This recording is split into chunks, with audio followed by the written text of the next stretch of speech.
Hey, John. Uh, I thought it'd probably be simpler to do a little video here as opposed to trying to email you. And you said you wanted like to kind of catch up on where I've been and what I've done since Vietnam. So I'll try to make this as short as I can, uh, but it'd be simpler than trying to type it out and everything. So uh, here it is. Uh, life life's been tough from the get go.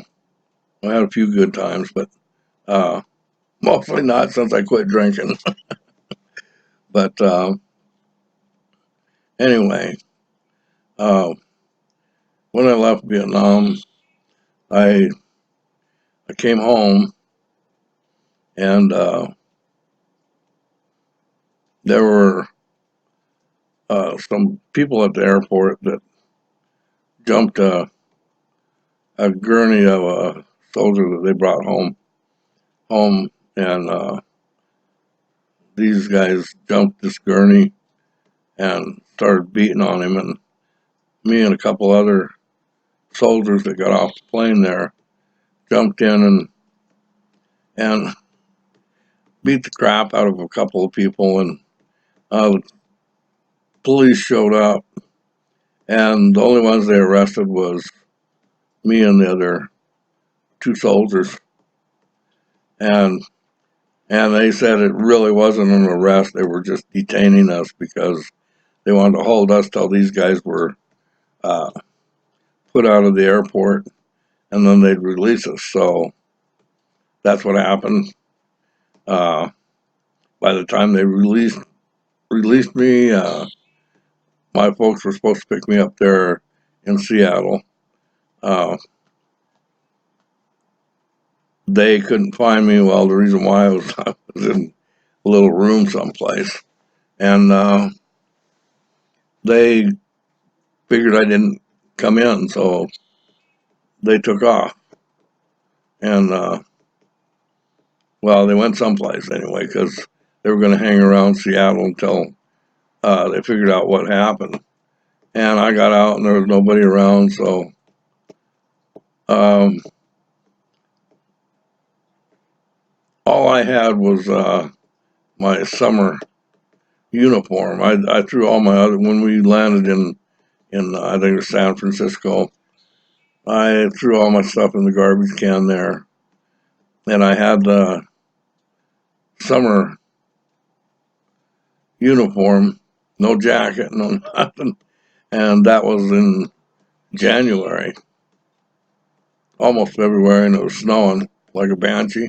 And so I decided, well, I got this uniform on, I'll hitchhike and over the mountains and go home to Walla Walla. And I took off and had no idea just how bad things were. So what basically happened, people saw me with my uniform on, and I thought I'd catch a ride pretty easy. And instead, it was people tried to run over me. They spit out the windows at me, that kind of thing. And I walked about halfway from Seattle to over I-90, the mountain there, and I finally got a ride with a guy. I thought I was going to freeze. I thought, man, I made it through Vietnam. I'm going to freeze to death right here at home. But this guy put me on the plane in the Tri Cities, and I flew from there to Walla Walla. And cab driver was a non-vet, and he took me home for free. And then I had to break into the house because nobody was home, and that's how I got home. And then before I went to Vietnam, I played baseball, and I was looking pretty strong at being able to play pro baseball. I had a couple of offers from farm teams of like the San Francisco Giants, which that happened to be the Spokane Indians at the time, and so I was looking at that, and I was thinking, well, I should be able to still do that. And so I talked to a couple of guys, and they told me they thought I was too old. And back then they kind of went went in that direction, you know. Now some of these guys play in way into their 30s and stuff, but 40s. Uh, but at the time, that's what they were looking at, and they said, "But if you go to school, you play ball, we'll take another look at you and see see how it goes." So I tried to go to school. I wasn't ready for that. Uh, I played some intramural basketball and stuff at the college there in Oregon, and wound up getting into a couple of real nasty fights. Uh, wasn't my fault. I didn't start it or anything like that, but I finished it. And so basically, I gave up on that. Got married. Wound up in Colorado. Uh, that didn't work out too good. Got divorced. Came back to Washington. Drove log truck for my uncle for a few months, and made good money at it, but it was dangerous, and he had a lot of faulty equipment, and he wouldn't put the money into it, uh, especially for his sons. He did. He just wouldn't do it for anybody else. So I almost died a couple times up on the mountain because of no brakes or whatever, and I finally decided not to do that anymore. And all this time I was doing a lot of drinking. When I say drugs, I'm just talking about marijuana. Did a lot of that. And then I got married again, and uh, we had a couple kids. I had a boy that died here about, it's been 4 years ago now, died of AIDS, and got a son that is in mental institution here in out of Seattle there, uh, paranoid schizophrenic. Uh, and uh, I went to work. I got uh, worked security for one of the biggest Indian casino out here, and that's for Tulalip tribes, and worked there for 22 years. And during that time, I wound up with the girl that you saw in the video that I sent you, Sharon. She's Hawaiian. Um, and then I was actually with her for, I think I'm going to say 20, close to 20 years before we got married here 2 years ago. But anyway, we both worked at the casino, and she had a heart attack one night in the bathroom, and I went in to see what was going on because I heard something, and she was standing there getting ready to fall over and hit the bathtub. So I tried to save her from doing that, and both of us went into the bathtub, and uh, it just totally ruined what was left of my back. and she's got diabetes real bad, and with the heart attack, she had a couple of stents put in her heart. She's not. They won't allow her to work. But anyway, in that one night, we lost all of our income because I couldn't. I couldn't. I still can't hardly walk anymore, and uh, we wound up losing everything that we owned before we could get.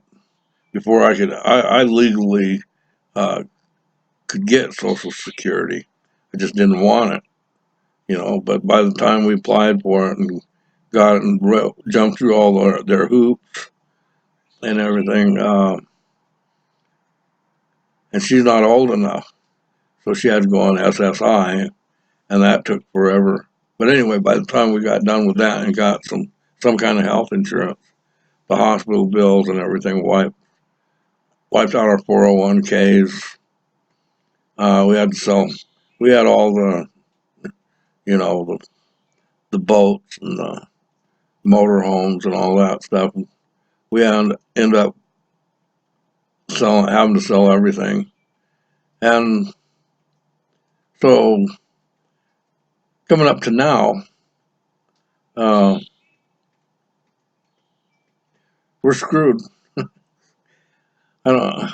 I'm not crying on your shoulder or anything. I'm just trying to give you an idea where what what's going on with us. But from one month to the next, um, we don't know when we're going to wind up homeless, and it's not through anything that we did wrong or anything. It's just it's just what happened, and that's the way it's been.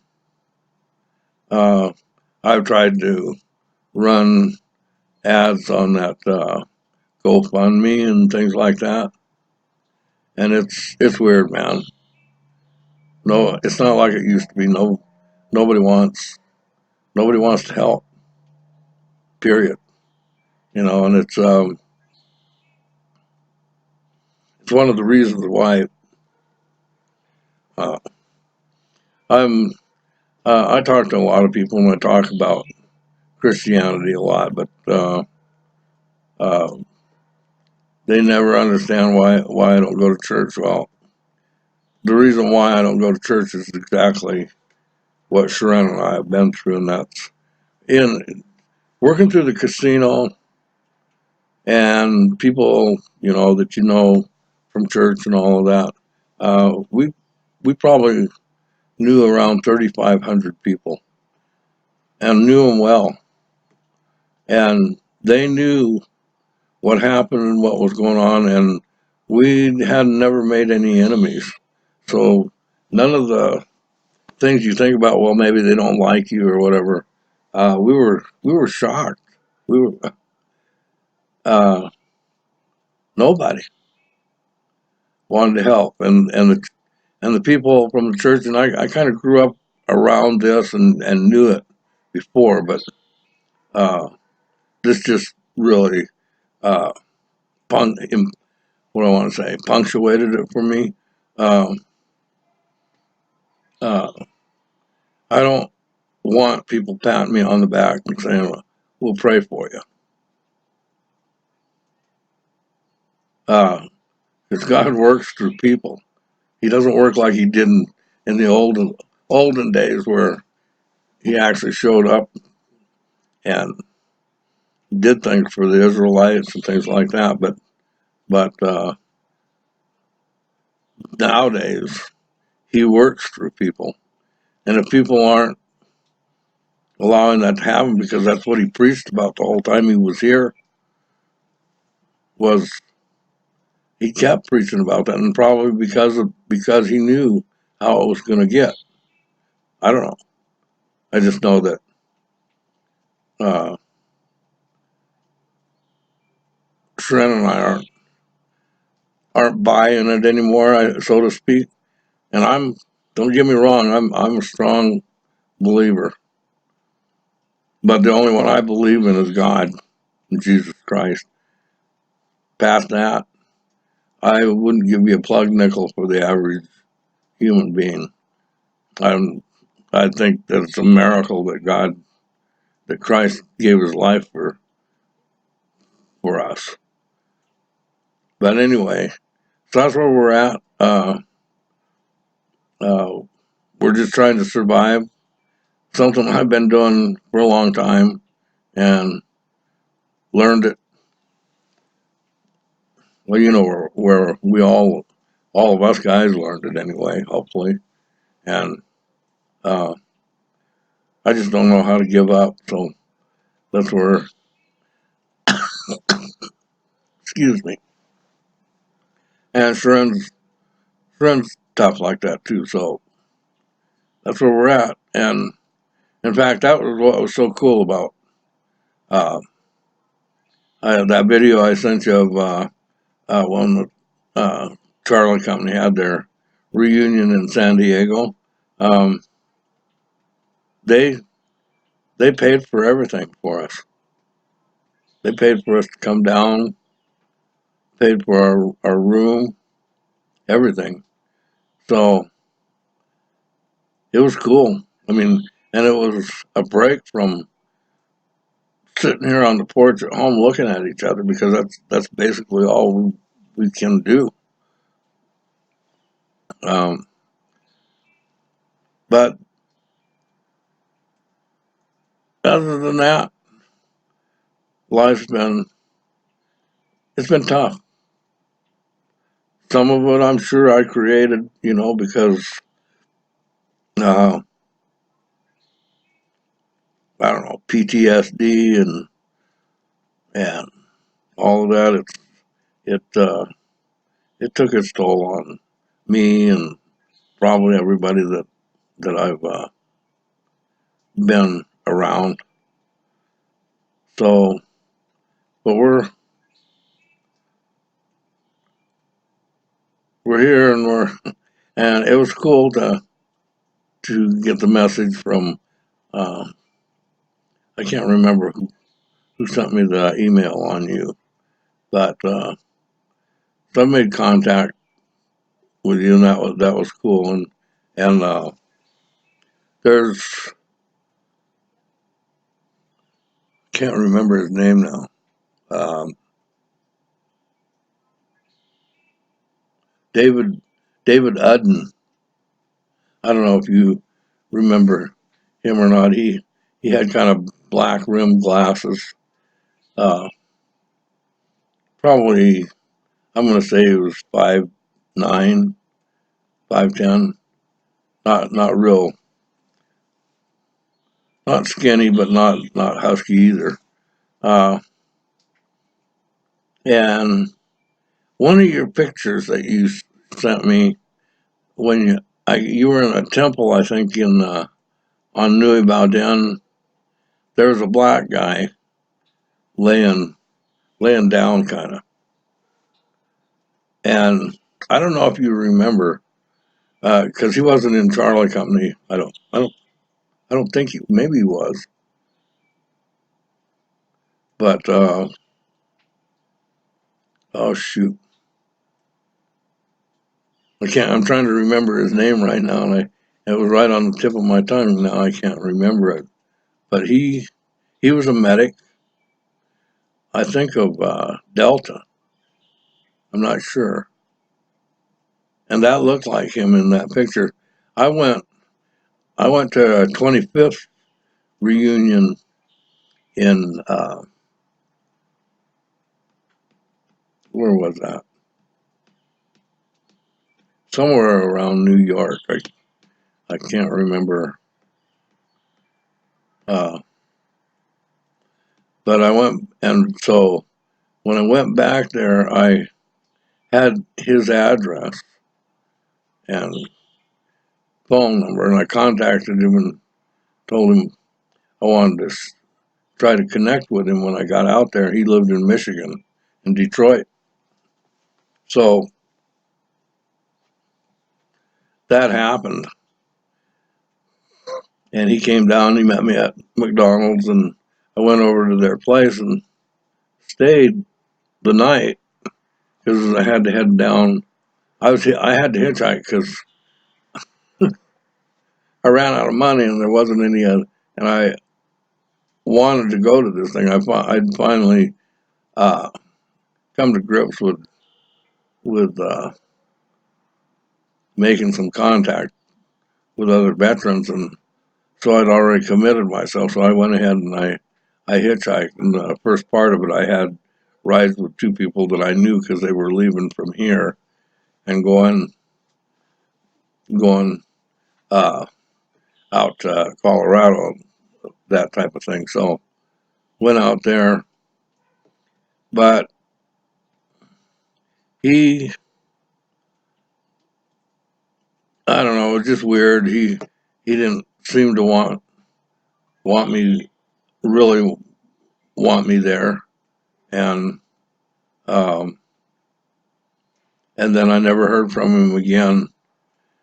So I give these guys space. I mean, I understand. I I didn't I didn't want to talk to anybody or see anybody, and I finally came to a place where I did, but maybe that's where he was. I don't know. Uh, I know a lot of the blacks in that area are racial, and I never thought of him. I never felt that way about him or anything. But of course, his whole neighborhood was black and everything, and maybe he was just uncomfortable with me being there. I really don't know, but anyway. Oh, his name was Stan something, and Stanback, something like that. Stanback or something like that. But he was a pretty decent guy. But he didn't. I tried to get him to go with me down there. He didn't want anything to do with that. So that's what we did, or what I did. I went down there, and it turned out to be pretty good. But that, and then the Charlie Company reunion that I went to in San Diego. It was cool. I enjoyed myself, but there wasn't anybody from our time there. A lot of guys from '68 and '67. Uh, but yeah, you apparently were there pretty close to the same time I was. I came into country on January 1st, I think it was, and left. I don't remember, January 5th or something like that of the following year. But yeah,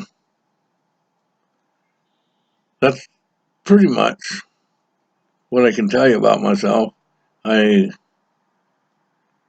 got back on the right side of things as far as drinking and all that stuff goes. I'm uh, just waiting now. I think time's getting short. I'm judging by the end of your letters and everything, praising God and everything. I'm judging that you're a Christian. So you know what I'm saying when I say the way things are going. I think Jesus has just about had enough, and I hope so because I got nothing here, man. I'm ready. I'm ready to go. But anyway, that's kind of a nutshell what I've done, where I've been. Baseball didn't work out for me. Uh, I think some of that might have been my fault because I couldn't put it together when I first got home. And so now I'm living, I don't know if you know where it's at, but Marysville, Washington. That's it's